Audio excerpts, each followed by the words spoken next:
संबंध है। और इसी वन में हमारे जीवन धन जानकी जीवन भगवान श्री राम हैं, कहीं मुझे बता दो कहां हैं।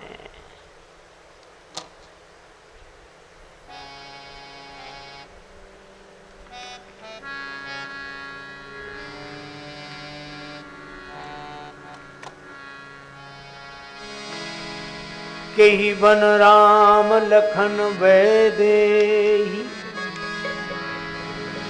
करि प्रणाम पूछे जहि तेहि।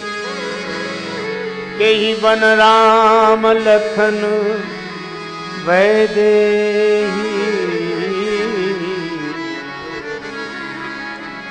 श्री राम जी, लक्ष्मण जी, श्री जानकी जी किस वन में है?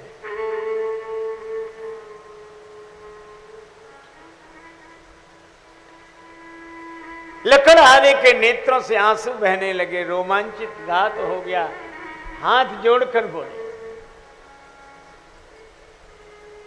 आप उन्हीं के बारे में तो नहीं पूछ रहे हैं जो बिल्कुल आप जैसे हैं?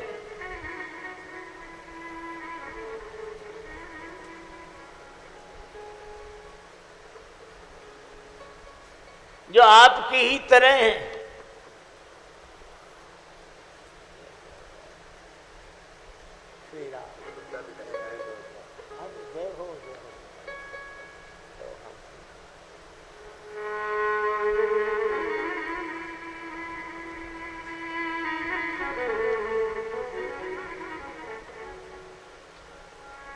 आप उन्हीं के बारे में पूछ रहे हैं जो बिल्कुल आपके जैसे हैं।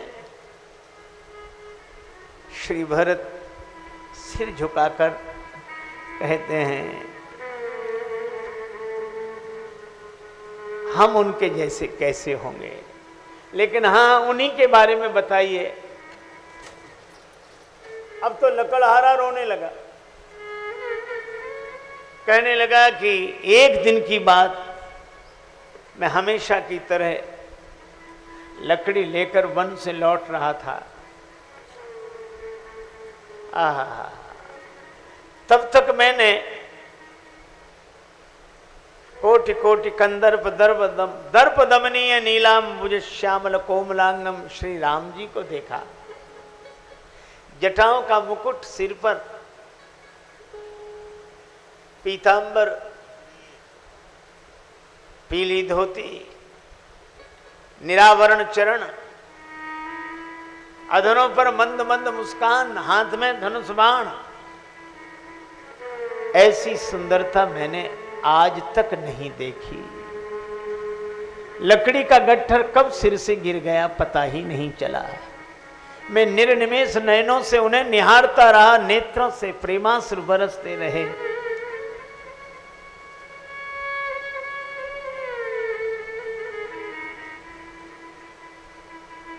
कारे कारे केश कैद करत रसिक चित्त नासिका करत नास कीर के गुमान को। ऐसे सुंदर नयनाभिराम श्री राम जी को देखकर मेरा हृदय हर्ष से भर गया, देह सुधि भूल गया। इतने में देखा हिरणों का झुंड आया, लेकिन आश्चर्य, राम जी का धनुष्बाण देखकर भी हिरण भागे नहीं। न डगे न भगे जिए जान शिलीमुख पंच धरे रति नायक है।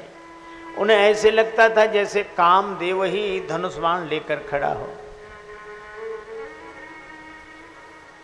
भगवान ने धनुष पर बाण चढ़ाया।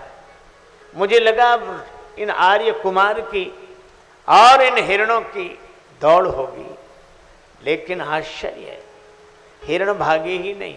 वे बाण की ओर नहीं देख रहे थे, वे श्री राम की ओर देख रहे थे।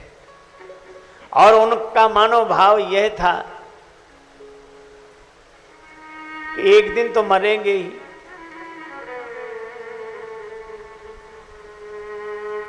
बार बार मरना नहीं है, एक बार बचना नहीं है, और बार बार बचकर भी एक बार नहीं बचेंगे।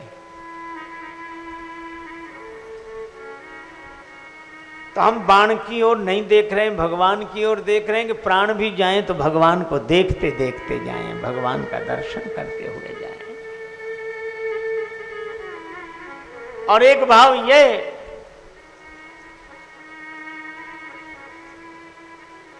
एक आदमी जहाज में यात्रा कर रहा था पूरे परिवार के साथ, भयंकर तूफान आया, जहाज डगमगाने लगा। ऐसे में सब अपने अपने भगवान का स्मरण करने लगे, पर वह आदमी शांत बैठा था, कुछ भी नहीं कर रहा था। उसकी परिणीता को लगा कि शायद भय अधिक व्याप्त हो गया है, दिमागी संतुलन बिगड़ गया। उसने हिलाया, क्या हो गया तुम्हें, कुछ नहीं कर रहे हो, चीख नहीं रहे हो, चिल्ला नहीं रहे हो, भगवान का नाम नहीं रहे हो, क्या हुआ? उसने पत्नी की ओर ऐसे देखा, रिवॉल्वर निकाली, कारतूस लगाया और रिवॉल्वर उसकी छाती पर रख दिया। पत्नी ने कहा कि तुम्हें ऐसे समय में भी मजाक सूझ रहा है? पति ने कहा ये मजाक नहीं है, कारतूस है, इसमें तुम्हें डर नहीं लग रहा है? पत्नी ने कहा कि ये रिवॉल्वर देखकर तो डर लगता है, लेकिन मैं रिवॉल्वर की ओर नहीं देख रही हूं, मैं तो उसकी ओर देख रही हूं जिसके हाथ में रिवॉल्वर है। हिरण भी कहते हैं कि बाण देखकर तो डर लगता है, काल को देखकर तो डर लगता है, काल जासु को दंड, लेकिन हम काल को नहीं देख रहे हैं, हम तो उन भगवान को देख रहे हैं जिनके हाथ में काल है। और जो भगवान की ओर देखते हैं उन्हें काल का क्या डर। रहो सदा शान से भरोसे भगवान के, काल के भी डर से ना डरना चाहिए, काल के भी डर से डरना चाहिए, जैसे रखे राम जी रहना चाहिए, जैसे रखे राम जी रहना चाहिए, मान अपमान सब सहना चाहिए, मान अपमान सब सहना चाहिए, जैसे रखे राम जी रहना चाहिए, चाहते आराम हो तो रोज ही सुबह शाम, चाहते आराम हो तो रोज ही सुबह शाम, सीताराम सीताराम कहना चाहिए, सीताराम सीताराम कहना चाहिए, जैसे रखे राम जी रहना चाहिए, जैसे रखे राम जी रहना चाहिए।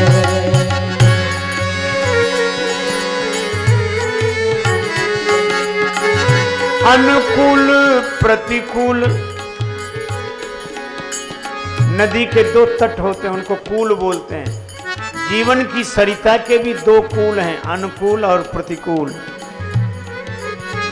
अनुकूल प्रतिकूल दोनों ही कूलों के मध्य, अनुकूल प्रतिकूल दोनों ही कूलों के मध्य, सरिता समान सदा बहना चाहिए, सरिता समान सदा बहना चाहिए, जैसे रखे राम जी रहना चाहिए, जैसे रखे राम जी रहना चाहिए, मान अपमान सदा सहना चाहिए, देह का अध्यास छोड़ ममता से मुख मोड़, देह का अध्यास छोड़ ममता से मुख मोड़, होके मुक्त मही में विचरना चाहिए, होके मुक्त मही में विचरना चाहिए, जैसे रखे राम जी रहना चाहिए, जैसे रखे राम जी रहना चाहिए, रंग हो राजेश हो कि देश परदेश हो, रंग हो राजेश हो देश परदेश हो, समता ही चित्त में उभरना चाहिए, समता ही चित्त में उभरना चाहिए, जैसे रखे राम जी रहना चाहिए, जैसे रखे राम जी रहना चाहिए। हरि के भक्तन को डर का को, भगवान की ओर देख रहे हैं फिर काहे का डर।